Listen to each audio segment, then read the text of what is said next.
একই সাথে হবে, আমি বলার একটু পরে সবাই একসাথে হতে হবে। আমি ওয়াদা করিতেছি যে মহান আল্লাহ তাআলার উপর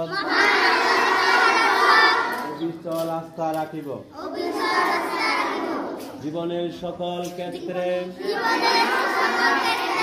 মহানবী সাল্লাল্লাহু আলাইহি ওয়াসাল্লামকে